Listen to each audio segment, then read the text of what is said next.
Hey, what's up guys? Welcome to another Let's Play. Today I'm going to be playing Axiom Verge.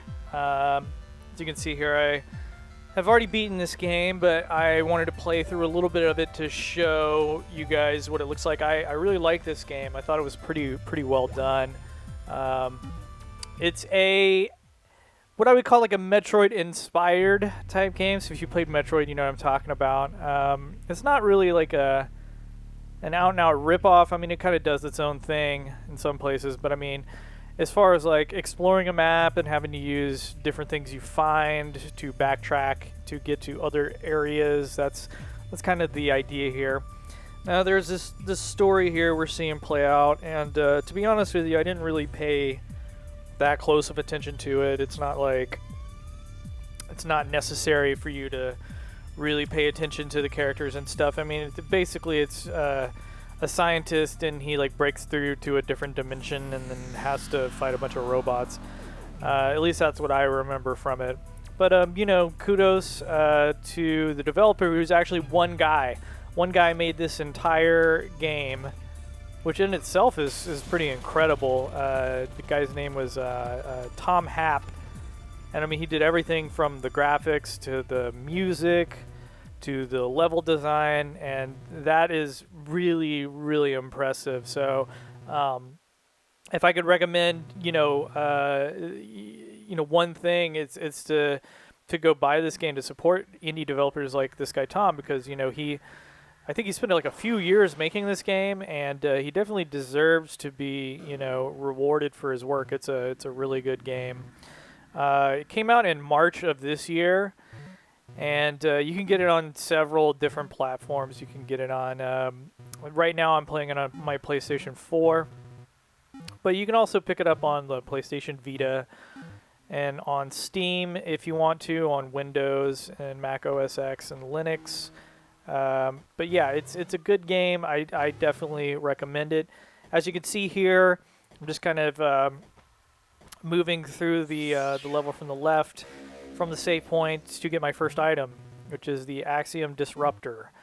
And basically, this is a gun that you use to shoot stuff as you can go on. You'll see this story playing out here. He keeps the scientist guy Trace. He keeps getting messages from like some computer consciousness or something, and that actually happens throughout the whole game. It'll pause and interrupt, and yeah, it's fine, whatever. It's kind of a cool graphical effect here on the. You see how the save thing, the egg thing, kind of came down to save it, and that's what's cool about these retro-inspired type games. Is that a lot of the things like that, those particle effects, when you kill this thing and see it blowing up like that, I mean, that's technically not possible on a console like the NES, but yet it's kind of this game's kind of cribbing the graphical style from an NES game, and then just adding modern console flourishes to it, like I said, the particle effects there. So this is pretty neat. It's a sort of a meeting in the middle of those two things, which is pretty cool. So as you can see, the top right corner there, we have a map. I just entered a room, and I'll need a special, gun to get past that point. No way to do it right now, so we're going to keep going up and go into a different part and see what's up here. And as you can see, as I continue to make my way up this little corridor here, the map fills out. You see on the left there, it's another one of those things, basically like a puzzle designed for me to know that I can't get past it yet, but to remember that, that little red orb thing for later. So that's the way this game works is basically you're going to pass a lot of things that you can't really do anything about yet, but you keep them in mind, and when you get new guns, generally speaking, that's how you are able to get past those things, and you have to remember to backtrack and get back to them. So far this is pretty easy stuff. It's very much kind of Metroid-esque enemies, and I'm just gonna be making my way through here. The bubbles especially, man, that's that reminds me so much of like the first Metroid game, and well, even Super Metroid had the bubble levels. I forget what the name of it was, but anyway. So up here, there's some glitchy stuff, and you actually have to unlock another gun, and it will get rid of the glitchy mess that's up there. So that's yet another puzzle thing that you have to keep in mind. I like these little fly hive things right here. It's kind of interesting. The way they blink like that when you're shooting at them. It's a really cool effect. It's like the static that you used to see on old TVs. And I died. You know, it happens. I'm probably going to die a few times through this run. Just because I haven't played this in a while. But, you know, it's not a super challenging game, but it's not an easy game either. I mean, this is not a pushover. You're not gonna like run straight through it and you know, beat it in like a one sit through. You're definitely gonna have to save your game and come back to it and visit it several times. I think it took me all in all, you know, playing for about a couple of weeks before I beat it, and you know, that's at a pretty leisurely pace too. I'd say, you know, I'd put in like an hour or two every night, so you know, it's not incredibly long. I'd say you could probably beat it in like probably 8 hours, 8 to 10 hours if you're really efficient. If you're like super obsessive like I am, where you have to explore every single screen and check for like hidden stuff or whatever, I would say it probably take like 10 to 12 hours or something like that. You know, I believe I got this game on sale. I don't remember though. I think I did. Maybe it was like a PS Plus discount thing or something like that. I'm not sure. But yeah, if you could find it, like, you know, I think it's $20 regularly, but if it's ever on sale, I would say don't even hesitate to pull the trigger on it. It's a great game. Maybe you know, if you're super into these Metroid type exploration games, you know, go ahead and get it for the $20 if it's worth it to you. I think it's a good game. You know, again, it's definitely something that you know, I can recommend, and it's fun to play. Some of the level design in it is pretty clever too. So you'll see right here. So the red orb things we passed earlier, you can't open them right now because you don't have the right gun. But here he's kind of teaching you that, hey, if you shoot this red orb, that makes the pink barrier go away. So he's trying to show you, and then on the other side you see up there, there's one above you, but obviously you can't shoot straight to get to it. So that kind of tells you that there's going to be a gun which will allow you to be able to do that. So it's pretty clever level design type stuff. And here is said gun, the Nova. Firing once launches a large projectile, firing twice. I didn't catch all that. Anyway, basically when you shoot one of your projectiles, you can hit the button again and it'll spread out like that. And that's how you're going to be able to get past the other little red barriers. It's not as strong as the original gun, so I was kind of just messing around with that guy there.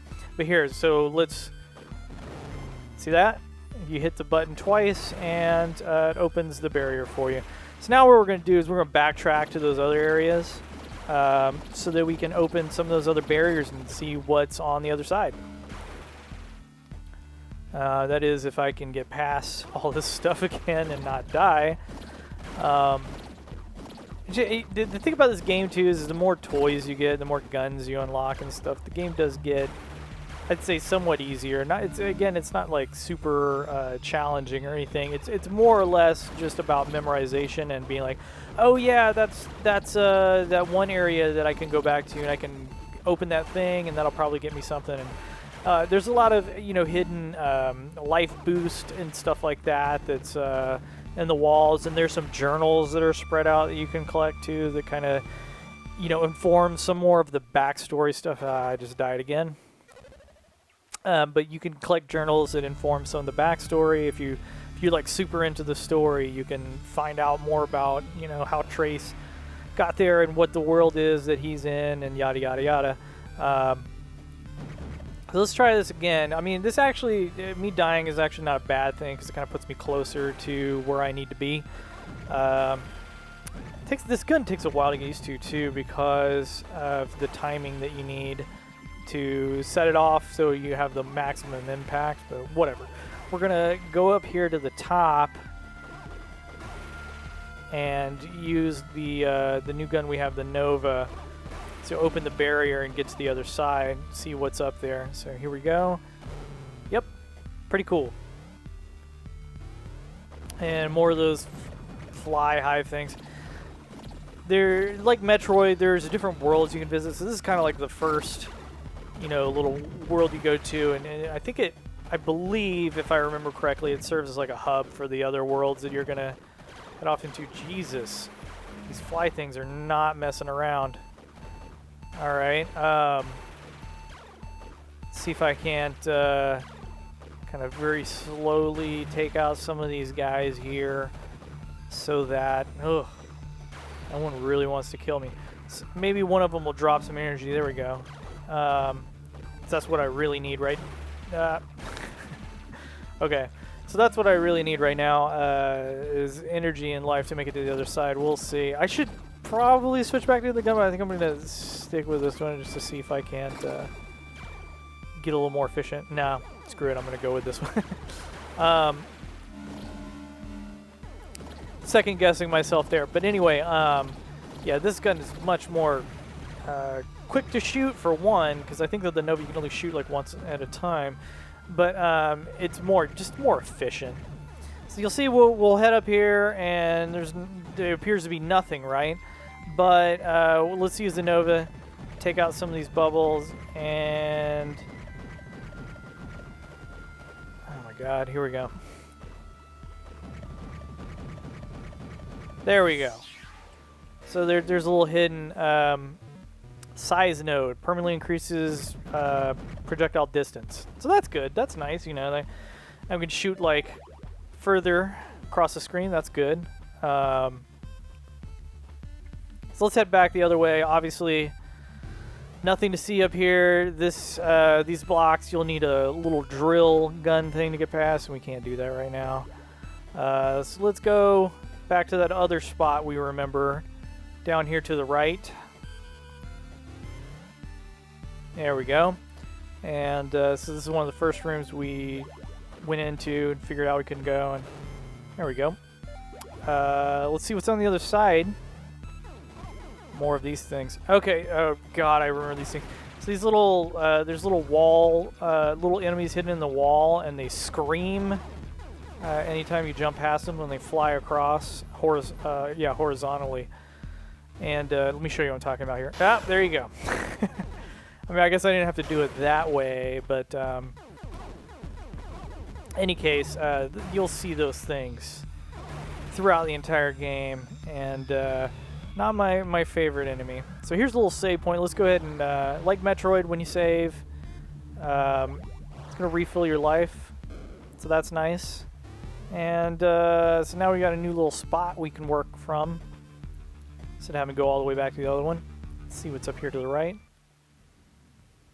Okay, so now we're very close to the first boss. That little spider design kind of implies something bad's about to happen. And here we go. Crap, I'm trapped. Demon. Whoa, hey, you can talk. Listen, I'm a lost demon. Athetose kill. And so this is the first boss here. We're gonna try and make short work of him. What's really convenient is there are these two little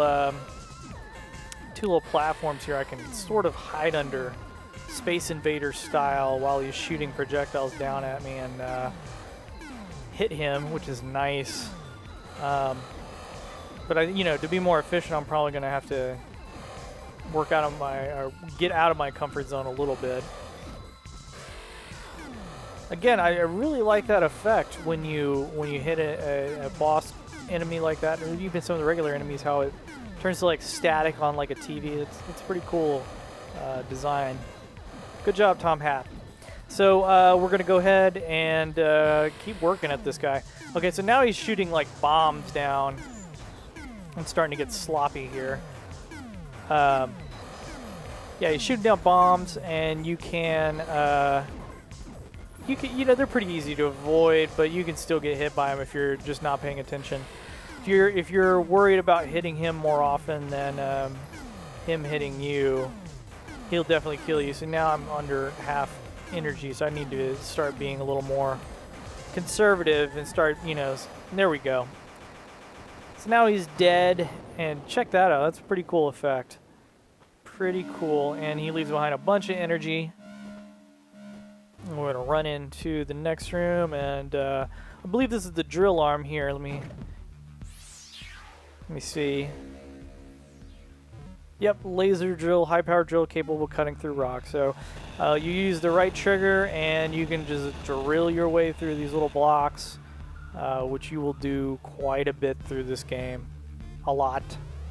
So you have to drill through this one and use the Nova to get rid of the barrier. So now you're having to use 2 of the weapons you found to combination to get past. Oh my god, the timing on this is not... There we go. So yeah, so that was the first boss and some of Axiom Verge. I don't want to give away too much here, so I'm going to cut it short here in a second. But I hope you enjoyed Power Node, increases weapon. Anyways, I hope you enjoyed this Let's Play, and if this looks like something that you'd have fun playing, I recommend picking it up. It's pretty good game, and it only has one developer, guy named Tom Happ, like I said, who spent years making this, and he definitely deserves praise. This game got really good reviews too from a lot of the media outlets, so he deserves your money. If you like this kind of game, I'd say definitely go ahead and pick it up. It's on PS4, Vita, and Steam, so check it out. Until next time, take care, guys.